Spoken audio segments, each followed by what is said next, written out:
Alright, there we go. So, yeah, I'm not a lead experience designer and I don't work for ThoughtWorks, just to clarify. They swapped you both. They swapped us? Oh, really? Man, he got a promotion. Good job. Okay, so, this is the topic today. So, I was thinking about this, and the themes that have come out of the conference so far for mine have been around this kind of disconnect between what about future thinking, it's all about to happen, and then the here and now. And so I'm kind of interested, looking at the data that I've found and the research that we've done, to be able to look at it and work out, all right, well, in nuts and bolts terms, what's actually going on at the moment, and how much can we take the data that we've got to work out how real it all is. So with that in mind, so just to give you a bit of background, Start Beyond has been around since 2015. We are a VR and AR immersive learning studio. The reason why Start Beyond started was because my best mate and I have a tradition of doing a two-person Christmas party, and Kane and I have for years done this. And 2015, he's like, I think VR is going to be a thing. And so we went to this meetup that Samsung was doing. And at the end of it, I was at the time working for Nova, heading up their entertainment arm, which is a big like radio TV sort of play in Australia. And so Kane's like, yes, I'm going to do VR. And so we decided to set it up, and we were going to get Ed Sheeran. We were going to do a 360 video with Ed Sheeran. It was going to be a Nova Red Room with like a live performance thing, and Qantas was going to pay for it, and it was all systems go. Ed Sheeran's a genuinely decent human being. He was on board. Then he wanted some of his crew to be paid for by Qantas, and Qantas were like, no, and that's where it fell over. And so we didn't do the Nova Red Room with Ed Sheeran, but I quit my job at Nova, jumped ship, started to work with Kane at Start VR, and that was how we got the ball rolling. Yeah. And then in terms of why the Australian Metaverse Advisory Council, so flash forward to last year, and Meta invited me and about 4 or 5 other Australians over to Singapore, so I have kind of good memories of this town for this reason. And what they were doing was getting external organisations like professors, practitioners, industry folks from all around the APAC region to come in and talk about what their vision of what the metaverse should be. And so it's like this external advisory council piece, which was fascinating, and it was great. Meta paid for everything. We had a ball. I learned a lot from a whole bunch of really amazing folks. But at the end of it, after 3 days, I left and I was like, well, hang on. What just happened? Like, I've just given all my thoughts to Meta, as has all these other great folks, and Meta's got all this information now, which hopefully they'll use well. Who knows? But I mean, that's on me. I decided to come and be part of this, and I enjoyed it immensely. But it also highlighted to me, well, hang on, we need to have an Australian external advisory council looking at the metaverse. And we have to actually map out, what do we want it to be as practitioners, as people who are researchers, academics, punters in the metaverse. And whilst it was brilliant that Meta had done that, it also highlighted to me that we needed to have an Australian Metaverse Council. And we needed to have actually folks who were looking at the metaverse from an Australian lens, and to be able to look at it, to advocate, to advise, to educate, but not from the perspective of big tech, but from the perspective of Australians who are using the content or using the environment or have ambitions around that as well. So that was what kicked off the Australian Metaverse Advisory Council. Anyways, alright, so here we go, global best practice. Okay, here's the lens that I wanted to use. Now, in doing this research, this is the framework that I've gone with to try to work out, like, you know, if you're going to have a race, you've got to have some rules around it. So this is the framework for the race. And then within that, in terms of the data that we're looking at, the data sets that I've primarily drawn upon, in addition to my unrelenting opinion, are these ones. Now, within these, the thing that's interesting about them is some of them are commissioned, some of them are not. And so, again, you've got to then look at it in terms of, right, well, what's the value behind, who's paying for the data, and who's creating the report, and what is their agenda, so that we can have, you know, we've got to look at it with a clear lens. And then within that as well, looking at the timeline of it. So this is the piece, the framework. So, we're going to start off with the UK. So the thing about the UK, I think that's really interesting, is that they're focused on regional, in terms of their areas. And within that, they've also looked at being able to get businesses to partner up. I think the thing that's really interesting in this is like a co-investment deal, because then you've got this sort of tension between research and then commercial needs, and so how do you make those two play? And then the other part that I think is kind of interesting about what they're doing in the UK is around, well, I mean, there's like, you know, they're talking about being able to generate jobs, which is great, through it, but then also looking at it from the perspective of digital twins. And I think that that's a really, that's like a commercial lens. And if you look at things thematically around where are people succeeding in the metaverse, I feel like one of the themes is around digital twins. Trying to read the audience as well to see how much is like, yeah, I agree with this versus, yeah, that's bollocks. So far it's interesting. There's a real range of reactions going on, so this is good. And there's some poker faces as well, which is excellent. Alright, so anyhow, that's the UK. So then moving on to the EU.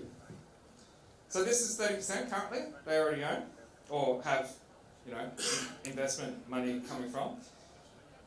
They're saying, you know, by the end of next year, 1.2 to 2.4 million jobs in Europe, directly or indirectly.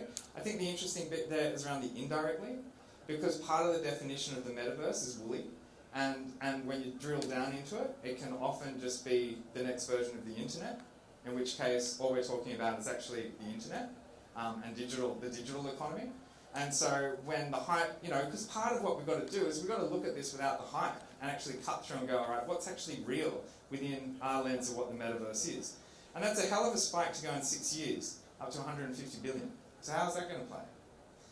With that in mind, the thing that I do think is interesting in terms of where the EU's put their money, and when you drill down on it, is actually they're bundling in space with digital, they're looking at the infrastructure, they're including virtual reality within it, but it's not like it's at its core. And you drill down a little bit further, and you're looking, there's 2 million for the emergence of open, human-centric metaverse. So that's kind of like, oh, okay. So lots of cash floating around, drill down, where's it actually landing? The one thing, though, that I do think is really interesting with the EU is governance. I feel like the EU are really on the front foot with this. And their approach now with AI as well, I think is really interesting. And if through the course of this, I want you to think sort of thematically about that tension between the here and now and where we want it to go and how we're going to get there and how we make a buck out of it. And so that investment play versus governance, I think, is really critical. And then I find this a really interesting quote. Primarily American tech giants. So you've got this notion of like, here's the metaverse, we're going to do it for everyone, the EU is going to be global leader in governance, and yet there's still a parochialism that's kicking in of we need a French-based metaverse. And so I think that's a really nice tension between not just what's going on for the EU, but also I think for businesses at large, this tension between wanting to be able to have everyone do it, but at the same time having their own commercial imperatives that are then blocking it. And that, I think, is highlighted by that quote. So, we go to South Korea. Now, the thing that I love about the South Koreans is they're just all in. These guys are just going, boom, okay, we're going to invest hard, and we don't think necessarily there's going to be the payoff straight away. If you look at how they're looking at the domestic impact versus the amount they're investing, those numbers don't quite add up. However, they're really committed to it. And like the UK, they're going down the digital twin path as well. The reason why I put in this slide is just because looking at the research that they've done, like their avatars are remarkable. Like, you know, globally I feel like they're leading the race in terms of the nuance and the lifelike nature that they can get from it. And then also I think it's really interesting, if you've got the EU going down this somewhat regulatory approach, then the way that South Korea is looking at it from a self-regulatory play, but then within it they're also getting citizen buy-in, and they're looking at different ways to then have their people on the ground really participate actively in that. I also think it's really interesting that they've got the Metaverse grad school. Like, I think that's great. Good on them. Like, I wish in Australia we were doing this. I think it's a really proactive front foot play, and I think the payoff will be there. So if we then have a look at China. Now China, obviously those stats that I was talking about, where our 4 sources of information came from, we're not getting as much of that information from China. They're pretty cagey in terms of how much info they'll reveal. But they do every now and then come out with a bold statement, including this one that was sourced. And within that, the thing I find really interesting about China is that they're investing heavily in their own play, but they're also investing very heavily in what's already out there from a commercial play.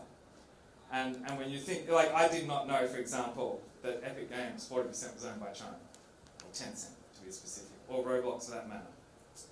So, and the Pico is a really strong headset. So the fact that they've gone down that path, and they're looking at that, you know, at the moment, sure, Visual Pro is amazing, but if you're looking at it as an enterprise play, it's basically, it's Quest versus Pico, in my experience. And I might add, everything I'm saying is just my opinion. So, you know, take it with a grain of salt, with a bit of research.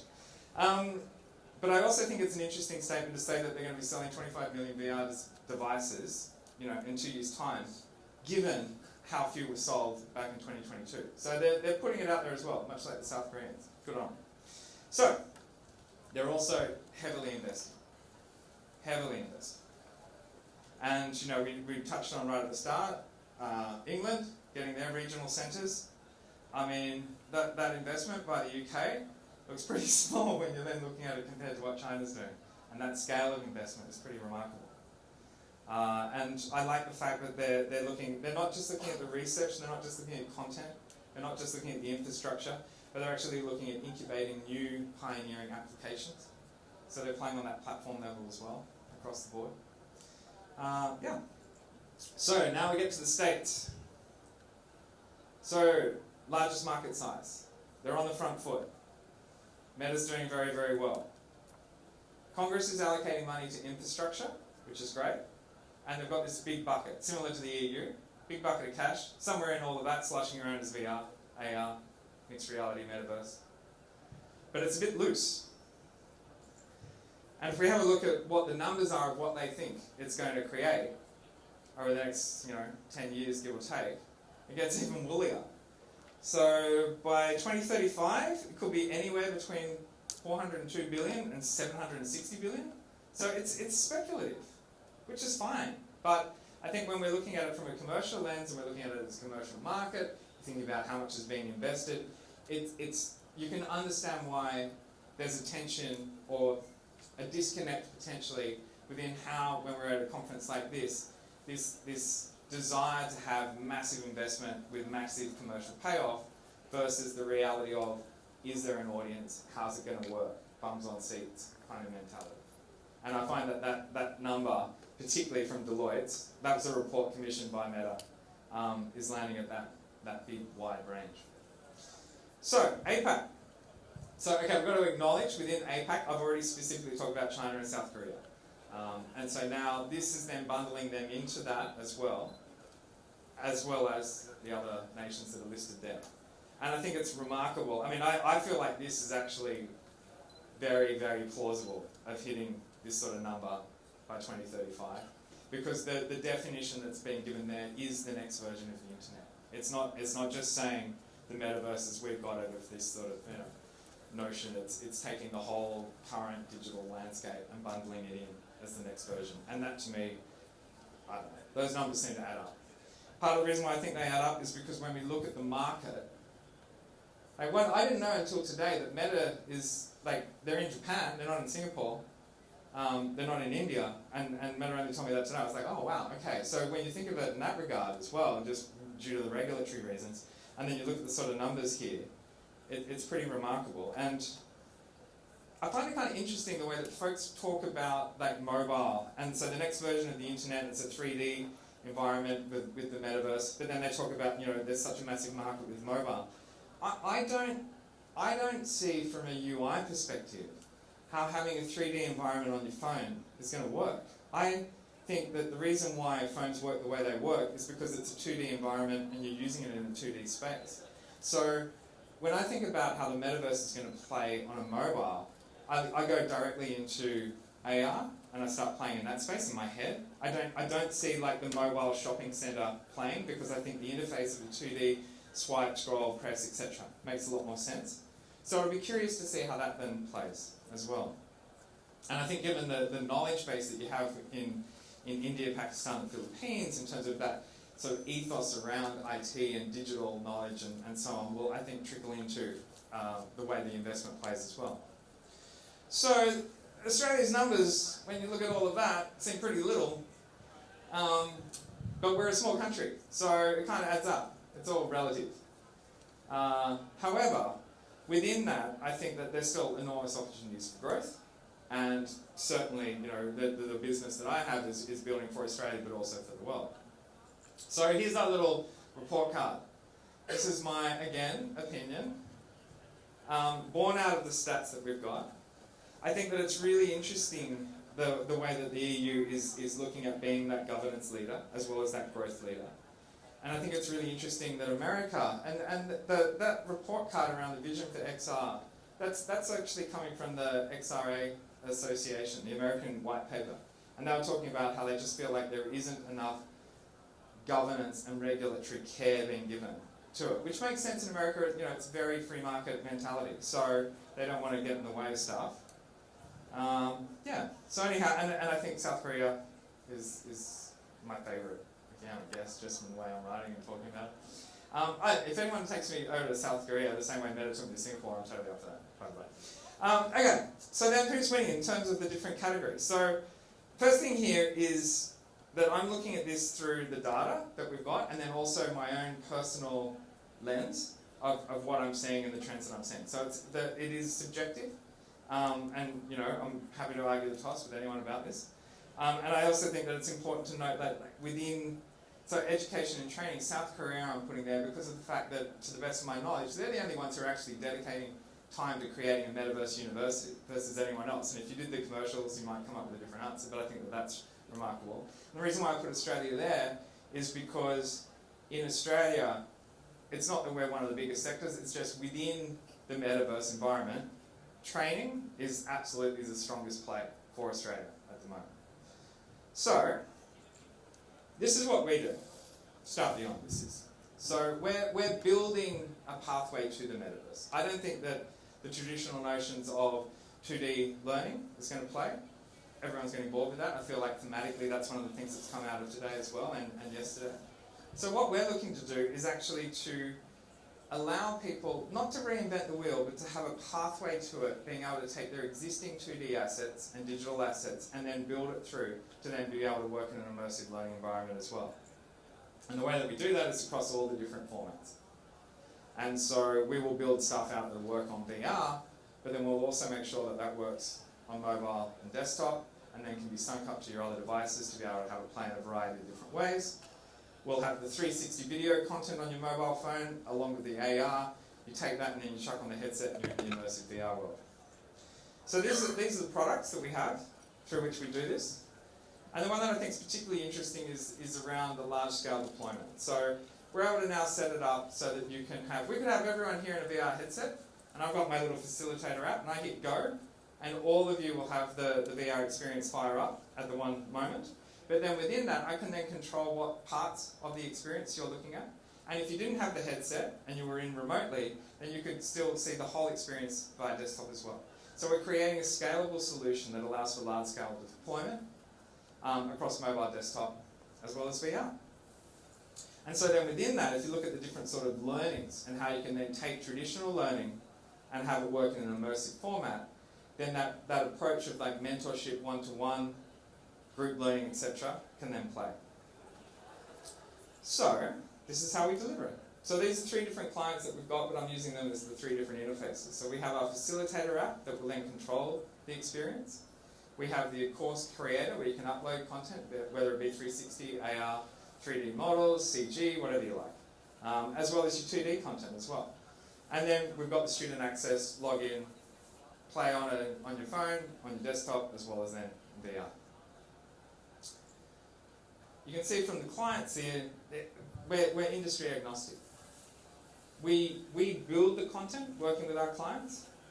They're the subject matter experts. We'll tap into their existing learning and training and IP, work with them to work out the best possible way to be able to deliver that content, and then we'll create that content with them and then deliver it through our OnCO platform so that it then has that distribution play. And all of that data is tracked and it works across all the different platforms and devices and so on.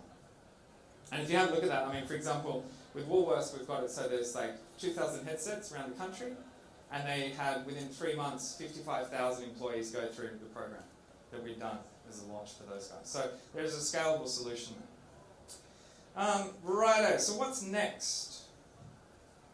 Well, look, I think that the most interesting thing that came out of when I was here in Singapore last was this idea of the commons.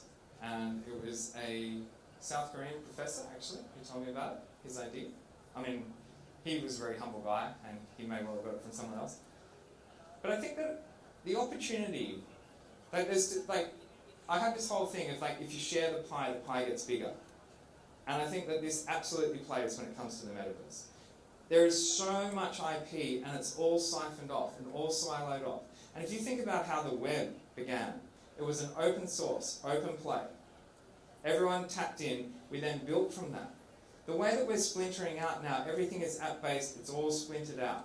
What we need to do is we need to tap into what the EU have done, of saying here's the common governance. We need to tap into the free market play that we have with different commercial entities, and actually just say to the big tech, look, let's just agree on a common ground and have one part of the metaverse where everyone can access it. Have it be open source with the code to be able to allow everyone to just get under the hood the same way you can with a website now and understand how it's built. And then from that, we're going to get a lot more widespread adoption. It doesn't mean that you cannot then have your own metaverse environment, app-based commercial enterprise play outside of it, but you just have a common ground for us all to launch from. So wouldn't it be great if we got these guys just on board? So my whole thing is, the whole reason why I'm here today is because I want this idea to happen. I feel like the people in this room are the people who can help make this happen. If we want the metaverse to be the thing that we want it to be, it will only work if there's a common ground from which we launch from. So when we look at these different organisations here, we know they've got the nous, we know that they've got the ability, we know that everyone's kind of scrapping around in the same code playbook, essentially. So there's no reason why we couldn't get some commonality about that and then work from a single common point. It will take some advocacy and it will take some care, but it's not impossible. So, and then there's a lot of press out there of a whole bunch of these CEOs saying, yeah, I'm up for it. So maybe we should call them on it and see if we can't get this to happen. So this is Zuckerberg's piece. Technology is not to be controlled by a handful of giants. Well, okay, great. Let's get the commons happening. Let's get a metaverse commons playing. So that's my big idea. It's not my idea, but it's the one that I want you guys to take and run with too. And yeah, thank you. Anyone has questions, feel free to ask. Yeah, so hang on, our AV guy's being very efficient. Oh, good, that's still like that. Okay, cool. Down here it's totally different. I was like, what? So there was a couple of questions that came through, which I can just quickly respond to. So one of them was around what should Australia be doing to be able to get the Australian government to be able to get the metaverse playing more. And I think with that, you saw the amount of investment that other countries are making. The Australian government is not making that level of investment. So first thing that we need to do is increase the level of investment we have playing out. And the other question was around who are the leading companies for the metaverse in Australia. And naturally I'm going to say Start Beyond, which is my company, because we are. And I'm not being humble, I'm bragging, but it's not a humble brag, it's just a straight up brag. No, we are actually really great at what we do. And secondly, I think like in the experiential space, there's some amazing companies. Fouria is really good, Zebra is also really good. Fouria is also doing digital twins really well. And Contextual, if you want to get any design chops, is also amazing. Yes, so, any other questions? Nope? Alright, well thank you all.